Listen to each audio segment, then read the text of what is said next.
you ready to make technology work for you? Tune in to Act on Tech, the podcast where we break down the latest tech trends and show you how to boost your productivity at home and in your business. So, subscribe to Act on Tech today and visit alexcustomtech.com to see how we can take your business to the next level. That's Act on Tech, your guide to smarter tech for a smarter business. Alex Custom Tech, IT means integrity and trust. Hello, hi, this is Alex of Alex Custom Tech, and welcome to Act on Tech. All right, so today we're going to be talking about something very interesting. All my topics to me are interesting, but this one is going to be one that I was thinking about doing, and I was wondering how to do it, but I'm just going to dive in. So today we're going to be talking about Linux, the evasive, complicated, only tech people or people who consider themselves tech gurus know about, but that's not really true. And there's a lot of misconception around Linux. But let me give you the basic synopsis. So what I'm trying to do here on this podcast is to talk about technology, kind of give you guys an understanding of what they are, what these different software, OSs, applications, hardware, what they are, the problems they're trying to solve, and how you can use it in your organization or at home. That's what my approach is to this podcast, and of course to give myself and my business exposure and create trust.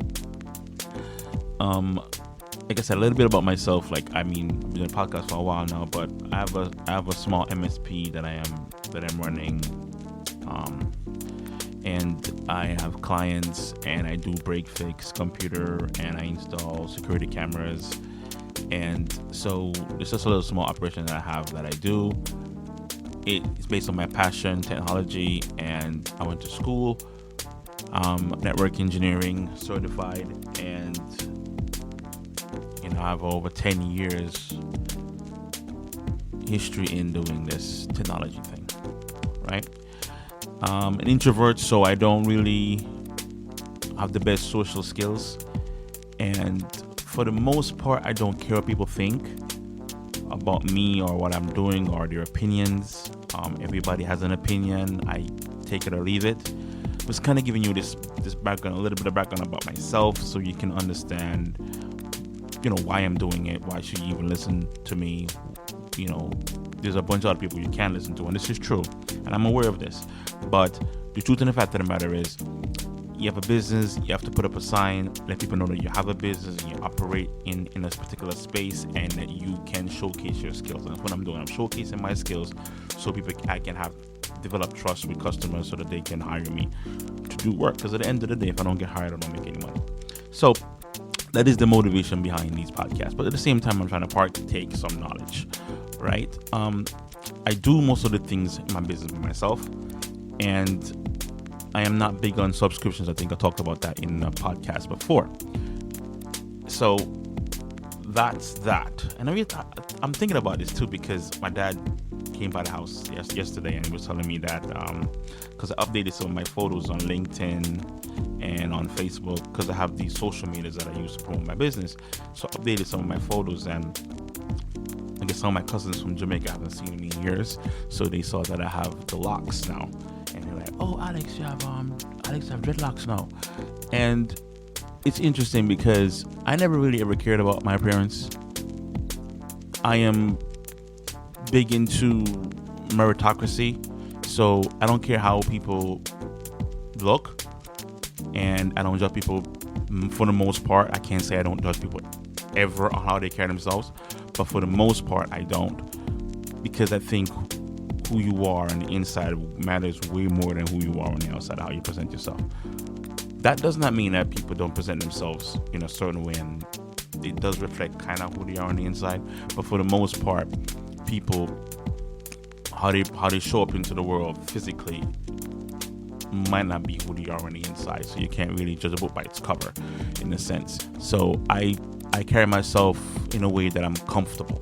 I don't really care about whatever anybody else thinks. And sometimes it comes into play in my business because there is a concept of professionalism that is a general idea which I disagree with. And if I disagree with it, I disagree with it. I don't really care what the public sentiment of it is. If I analyze it and I'm saying that doesn't make any sense, doesn't make any sense.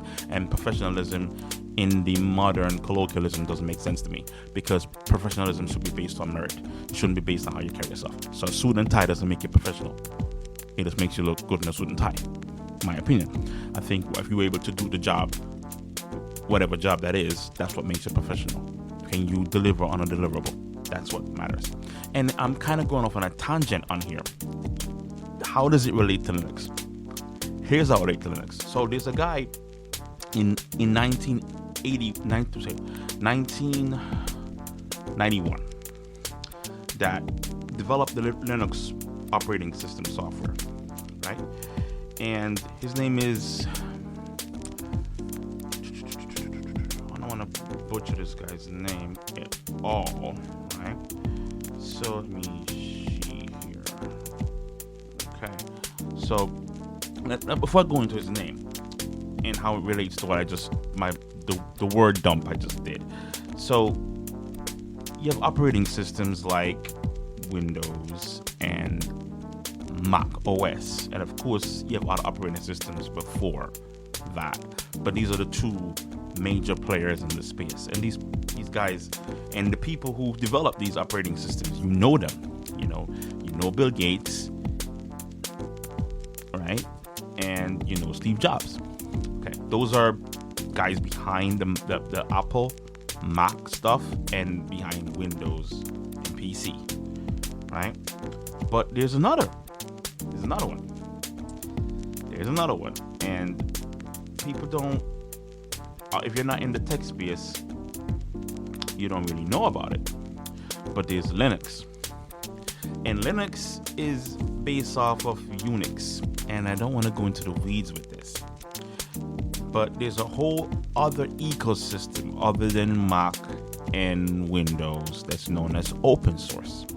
So open source is a whole bunch of application that is out there that solves pretty much all the problems that Windows and Mac solves, but they're free.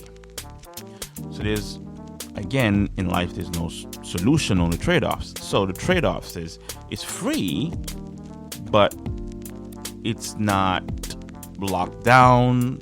People can hack it. That doesn't mean that people will always hack it. They'll, it's open source, so the meat and bones of it is available for everybody, so people can hack it and get into it and find bugs and capitalize on those bugs and so on and so forth. So that's why people would tend to say it's not safe to use open source software, but you can, to solve particular problems, and you can lock down an open source software if you have the right people working with you. A lot of guys out there, tech geniuses out there, guys. 9 times out of 10, to be really honest with you, 9 times out of 10, anybody that considered himself a tech person or geek person would normally know Linux. They might not know Linux, the ins and out of it, like every single aspect of it, but they are messing with it to some degree. Now, let me surprise you. Even people who are not tech savvy have dealings with Linux. Let me explain to you. Android or Chromebooks run on Linux. That's the operating system behind the scenes. You don't see it, but that's what it is.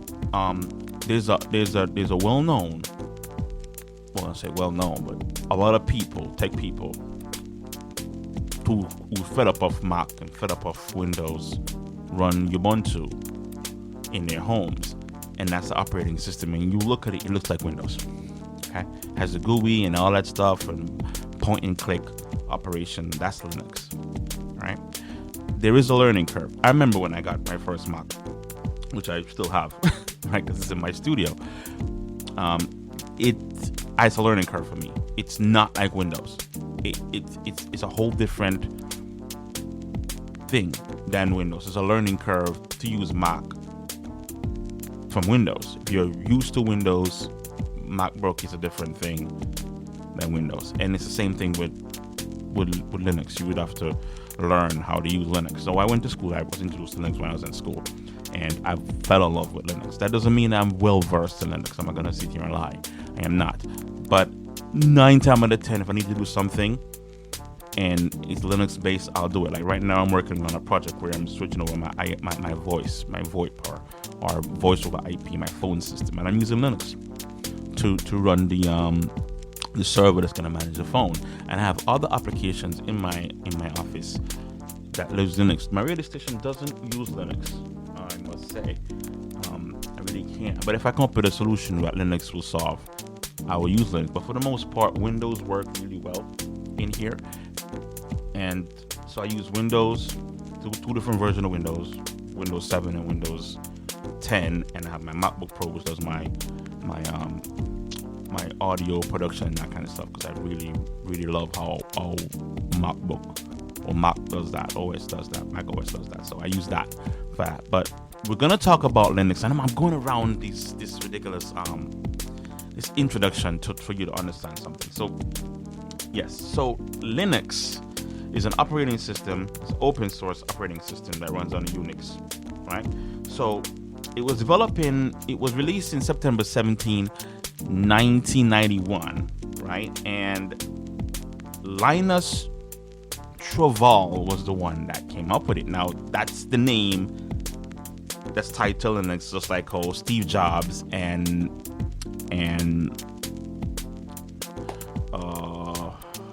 the other guy for Windows name is tied to Bill Gates is tied to Windows. So he created the operating system and he gives it to everybody, open source, right? And people develop it. Now there's different distros of Windows. So Linux is a Linux kernel. It's under the bottom, and you can put anything on top of it, and you can run it anywhere you want to run it. So a lot of servers run Linux, and a lot of the phones run Linux, and Linux is heavily into cloud computing.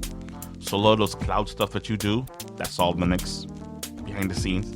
So it's a solution. Like, so I'm going to give you an example of how you can use Linux in your business. Now, again, like I said, it's an operating system for computers, and it's open source. So there's no subscription or pay for or anything like that. You download it, get the updates, and you go to town. You still I would recommend you having someone in house that's very Linux versed to manage this. You have to keep it safe regardless, right? Open source means that it's more vulnerable to attacks, but that shouldn't really deter you, because you could lock it down. Because what's cool about that is that you're the one locking it down. It's all about my advocacy for in-house operations. So you have your Linux in your your organization again, and everybody, it's not every business that can use this, but you probably could if you are doing things where you're heavily doing things online. So all of your applications, all of your things you're doing is cloud-based. All your mission critical stuff is cloud-based. Linux is perfect for you, because all you're going to be using it for is to get online, and then you can use it to get online. You have to pay for a Windows license every 7 years or whatever the heck Windows got going on. You can do it that way. So that's why Linux will come in handy for you. And you ain't got to worry about the hardware or how old or how new it is. None of that stuff will matter, because Linux runs pretty much anything. So if you're doing stuff that's heavily cloud-based, applications are in the cloud, you are the perfect person for Linux. Now, servers, mail servers, gateways, all that stuff, instead of going out to buy TP-Link or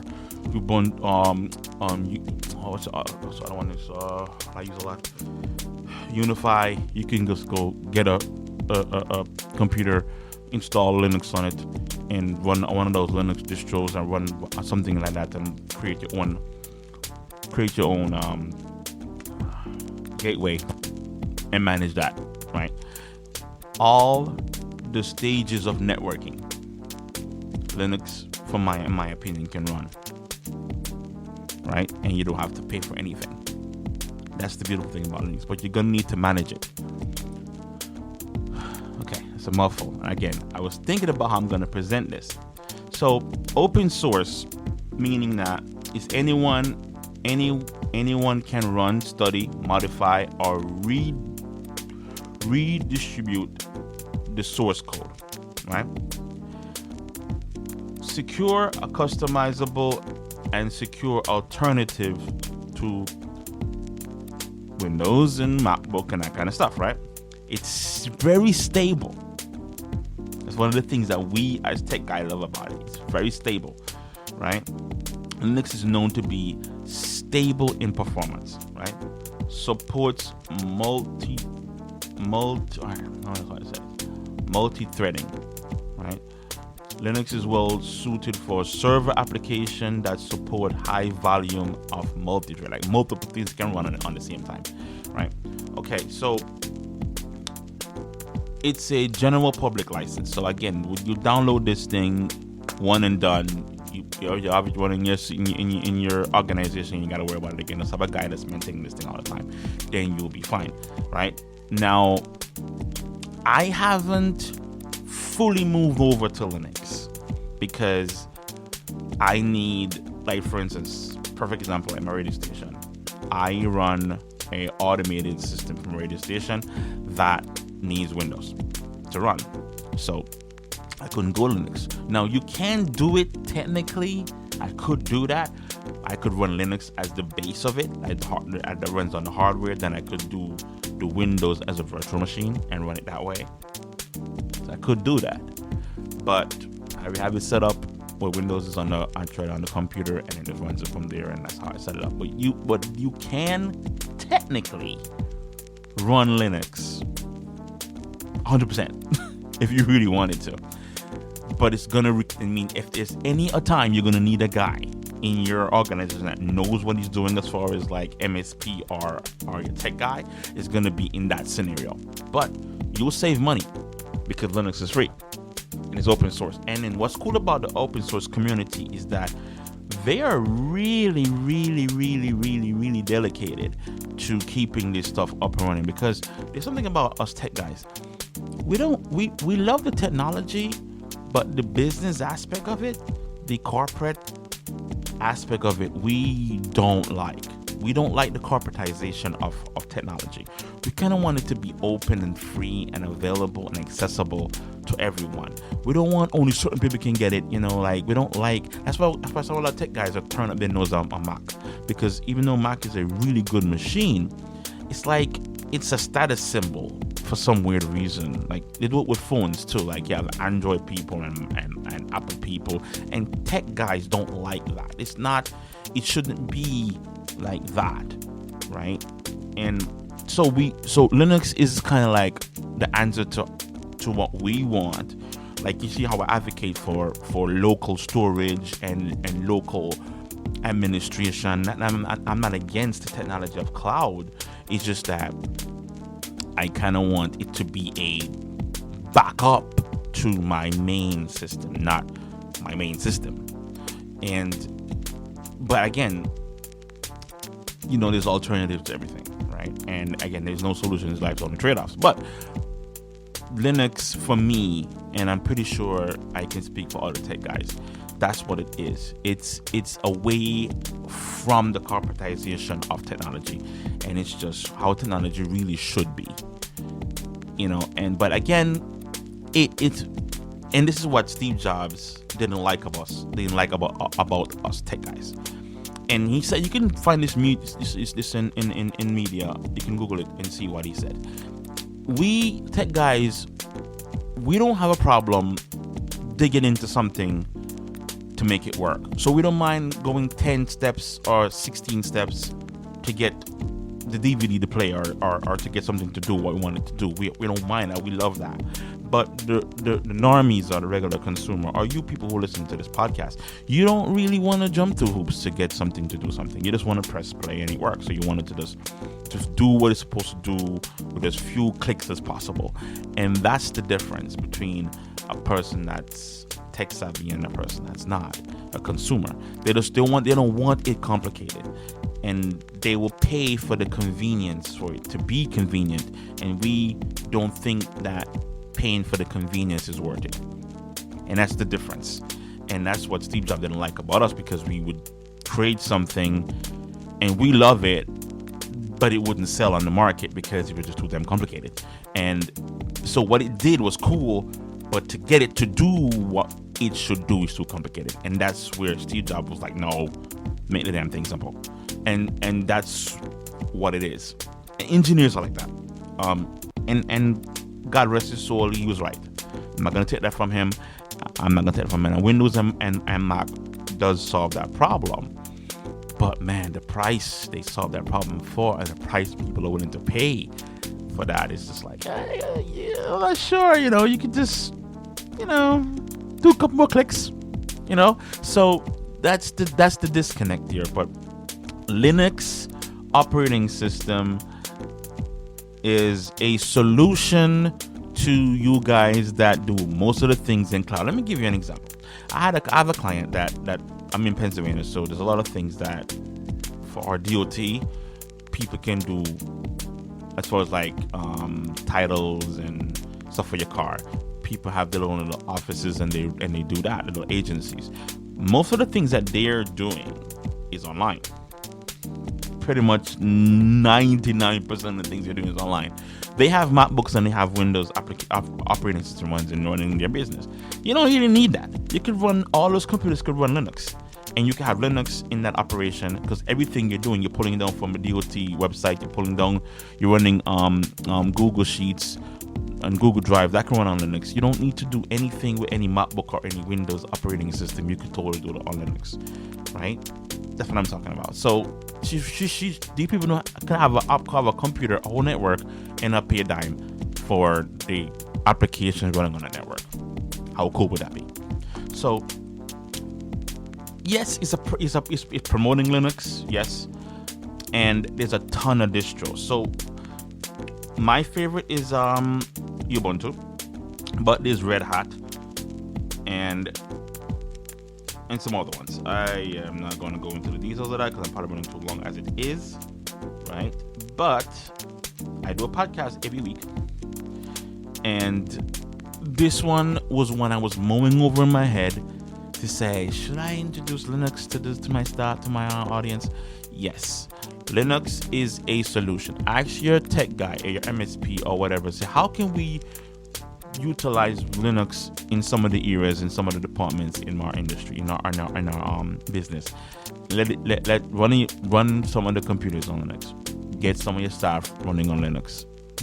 Utilize it, because it's really going to save you money, right? And again, the community out there is really, really, really, really good. And I might even do, what I might do in the future, I might talk about some other applications that run on Linux. So Linux is itself, this is OS. We're talking about Linux OS right now.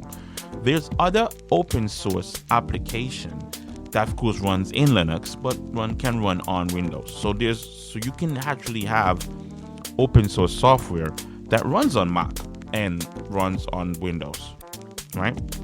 Like for instance, not 100%, but for the most part, like is every application you pay for, your editing software for your movies or for your podcasts or for your all that stuff, there is the open source software. Right now I'm using Audacity. If I'm not mistaken, Audacity is an open source software, right? And it's well managed. I don't pay for Audacity, right? And Audacity is running right now when I'm making this podcast on my MacBook Pro.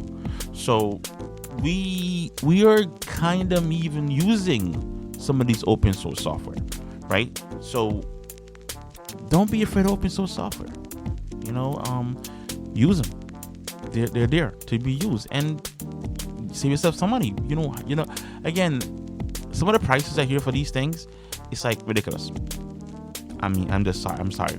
I don't even want to go into it. I don't want to badmouth any companies or anything like that. I mean, they're making money and it's all good for them, but these applications are not accessible. Sometimes I watch tech videos and I see some of the guys talk about hardware that is like, right now I have a gaming PC that I want to finish up, but I can't bring myself to buy the GPUs. That's what I'm saying. It's like, Yeah, but seriously, does it have to be that much money?